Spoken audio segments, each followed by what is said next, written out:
Welcome back to our channel. Guys, it is a beautiful Tuesday and honestly, I am running on fumes and way too much iced coffee today, but we absolutely have to talk about this massive news that just dropped. So let's just get right into it because my head is spinning. And honestly, if you have been watching The Bold and the Beautiful for any length of time, you already know that a show without a proper villain is just a bunch of beautiful people staring at each other in fancy offices. We need the drama, we need the chaos, and thank goodness the writers are finally bringing back the absolute queen of chaos herself. Yes, you guys, Sheila Carter is returning. Kimberlin Brown is coming back to our screens, and I cannot even begin to tell you how thrilled the fans are going to be about this. It feels like she's been gone for ages, even though it hasn't been that long in soap time, but her absence has been heavily felt. But it's not just a quick pop-in. Oh no? It is never just a quick visit with Sheila. It's not going to be long before she is back and sparking a massive, headline-making storyline in Los Angeles. The spoilers are saying that on June 17th, Sheila's grand return is going to deliver some seriously uncomfortable moments for Taylor Hayes and Deacon Sharp. And honestly, good. Because someone needs to shake up that dynamic. I mean, Taylor and Deacon. I'm still trying to wrap my head around that pairing sometimes. It's cute, sure, it's fine. But it's also just waiting for a bomb to drop on it. And Sheila is exactly that bomb. Deacon. What were they thinking with this guy? He has spent the last few months trying to convince everyone, and probably himself, that Sheila is no longer a threat. He really stood there and told people that she was reformed, that she had changed, that she wasn't the monster everyone thought she was. But maybe he is finally going to realize just how wrong he was. I mean, how many times does Deacon have to learn this lesson? He always falls for it. He always thinks he can tame the wild beast, but you cannot tame Sheila Carter. You just can't. So now he is going to have to eat his words when she shows up and starts wrecking his life again. And the promo video for the week of June 15th through the 19th is just wild. It shows Taylor and Deacon looking completely and utterly shocked in Taylor's office, like jaw on the floor shocked. Because the door opens and who is standing there? Sheila. Of course it's Sheila. She is going to be the one who shows up and causes a whole bunch of trouble for the happy couple. Just waltzing right into Taylor's professional space like she owns the place. The audacity of this woman is just off the charts, but that's why we love to watch her. So in this office scene, Sheila is probably going to play it cool at first. She always does. She might act like she just dropped by to wish Deacon and Taylor all the best. You know, that fake, sugary sweet voice she does. The little smile that doesn't quite reach her eyes. Yeah, that one. She probably tell them she is so happy they found each other and that she just wants peace. But nobody is buying that. Literally nobody.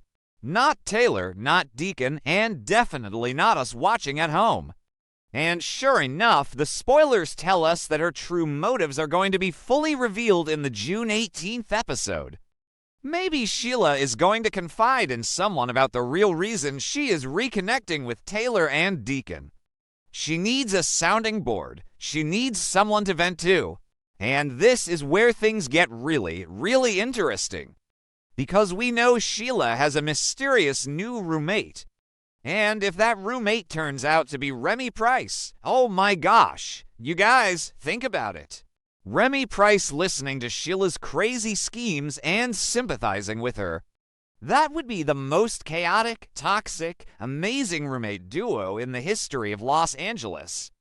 Let's just pause and think about Remy for a second. Remy is already a total mess. He is sneaking around Forrester Creations. He is blackmailing his own cousin, Melissa Dillon. He just planted a desperate kiss on Deke Sharp to try and win him back, and he is generally just a wild card with a really sinister side. If Remy is the one sharing a living space with Sheila, they are going to feed off each other's crazy energy. Remy would totally sit there on the couch, eating popcorn, while Sheila paces around the apartment plotting Taylor's downfall. He might even help her, or she might help him with his Deke problem. The crossover potential here is just insane. But anyway, back to Sheila's actual mission. Her goal is simple. She wants to destroy Deacon and Taylor's relationship and win Deacon back for herself. That's it. That is the whole agenda.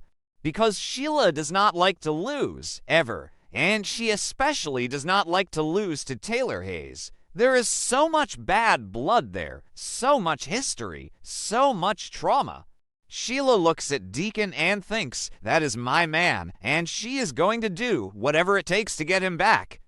And here is the biggest kicker of all, the absolute craziest part of this whole spoiler drop. Sheila still hasn't signed the divorce papers. What? How did Deacon let this happen? Honestly, Deacon is so careless sometimes. You're telling me he is running around Los Angeles, playing house with Taylor Hayes, and he didn't even make sure his marriage to the most dangerous woman in town was legally terminated. That is just pure negligence on his part. But it gives Sheila the ultimate leverage. She is still legally his wife. So clearly, she is holding on to that hope. She is hoping she can break up his new romance and just slide right back into her marriage like nothing ever happened. The real question, the thing that has all the fans on social media talking, is just how far Sheila will go to sabotage this friendship-turned romance between Taylor and Deacon. We all know what Sheila is capable of. We have seen it for decades. The poisonings, the kidnappings, the shootings, my God, the shootings. She literally shot Taylor. She left her for dead. So when Sheila gets it in her head that Taylor is in her way again, it is terrifying. Whatever happens, Sheila is always a troublemaker. She cannot help herself. It is in her DNA to scheme and plot and destroy. Even if she has changed just enough to not cause physical harm, which, let's be real, is a massive if, that doesn't mean she is just going to stand by and watch Taylor live happily ever after with Deacon. She will play psychological warfare. She will gaslight them. She will manipulate situations to make Taylor look crazy or make Deacon look unfaithful. She will find a way to insert herself into their daily lives until the pressure just breaks them apart. But, and this is a big but, there is always that lingering possibility. If Sheila gets too frustrated, if her little mind games don't work, if Deacon actually stands his ground and chooses Taylor over her, she could snap. She could absolutely revert to her old, dangerous, lethal ways. And that means she could put Taylor's life in actual, physical danger once again. I mean, would the writers really go there again?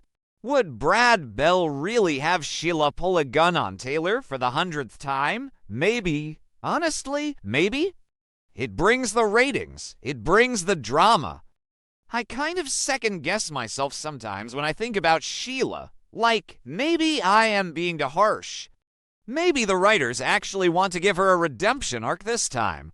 Maybe she really is just a sad, lonely woman who misses her husband. Okay, wow, no, that sounded ridiculous the second I typed it. You get what I mean, right? It's Sheila. There is no redemption. There is only a temporary pause in the crazy, and then the crazy comes back 10 times worse. And you have to feel a little bit bad for Taylor. She has been through the ringer. She finally gets a moment to breathe. She finally gets a guy who is completely devoted to her, even if it is Deacon Sharp, the king of bad decisions, and now she has to deal with her literal attempted murderer showing up in her office. The PTSD alone should be enough to send Taylor running for the hills. But Taylor is stubborn. She is a fighter. She is not going to just hand Deacon over to Sheila without a fight. So we are looking at a massive, massive showdown between these two women. It just fits the show's usual style so perfectly. They lull you into a false sense of security with these cute little romantic scenes, like Taylor and Deacon being happy, and then bam, the villain kicks the door down. It's classic, bold, and beautiful. But this storyline feels a little different because of the Remy factor. If Remy is involved, it adds a whole new layer of unpredictability. Because Remy isn't loyal to anyone but himself. If he's Sheila's confidant, he could easily turn on her, or she could turn on him. It's a ticking time bomb of a living situation. So yeah, Sheila is coming back to our screens with a brand new, highly dramatic storyline that is going to completely challenge Deacon and Taylor's relationship. The spoilers are making it crystal clear that Sheila is going to cause immediate trouble. There is no slow build-up here. She is hitting the ground running on June 17th, and by June 18th, we are going to know exactly what her twisted little mind has planned. I honestly can't wait. I know I complain about the repetitive storylines sometimes, but when it comes to Sheila Carter, I will sit down and watch every single second of it. Because Kimberlin Brown just acts the house down every time. She gives Sheila so much depth, even when she is doing the most cartoonishly evil things. You can't look away. So we are just going to have to tune in and see what kind of unpredictable twists are coming our way. Will Deacon finally finalize the divorce? Will Taylor stand her ground? Will Remy Price get dragged into a murder plot? Who knows, but it is going to be wildly entertaining. Alright, I need to go get more coffee before I completely crash. Let me know what you guys think in the comments. Are you Team Taylor or Team Sheila in this mess? Because honestly, Deacon might not be worth all this trouble. See you next time.